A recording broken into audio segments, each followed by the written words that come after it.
Today, we're diving into the story of a 17th century figure, St. Francis de Sales, a man known as the Doctor of Love. His name is basically a synonym for gentleness, but here's the thing. There was a secret struggle happening just under the surface, something that changes how you see him completely. So, what if this guy, this icon of tranquility, was actually in a constant battle with himself? And what if his most famous virtue wasn't some natural gift, but a victory he had to fight for, day in and day out? Well, here's the secret. Get this. Francis de Sales, the gentle soul, actually had a fiery, quick temper. That legendary calm he was known for, that wasn't who he was born as. It's who he painstakingly, deliberately became. So, how did he pull this off? To really get it, you have to look at his life and this absolutely incredible mission he took on.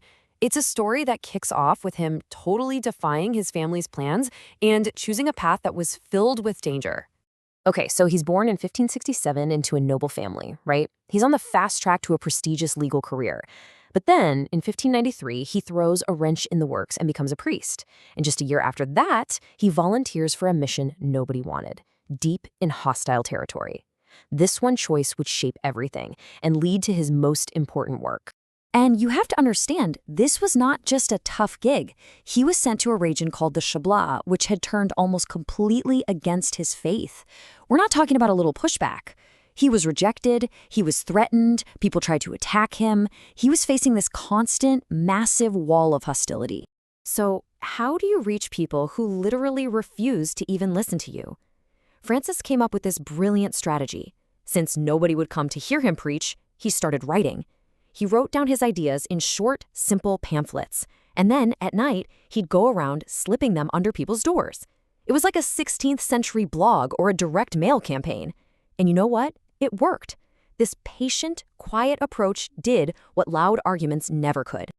And it was this experience, out there connecting with regular people in their homes, that led to his most revolutionary idea. It was a concept that would completely flip the script on how people thought about living a meaningful life.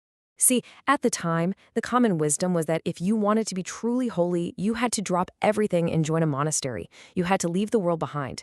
But Francis came along and said no, no, no. He argued that your real life, your job, your family, your daily grind, that wasn't a distraction. That was the place to find purpose.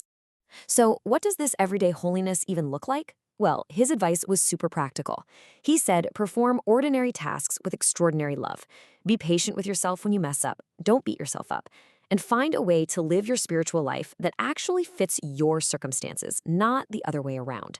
This was the big idea in his smash hit book, Introduction to the Devout Life. And this brings us right back to where we started, to his secret struggle. You see, this whole philosophy of patience and love wasn't just for other people. It was the very toolkit he used to manage his own inner world, to master that fiery temper he was wrestling with. I think this is so important.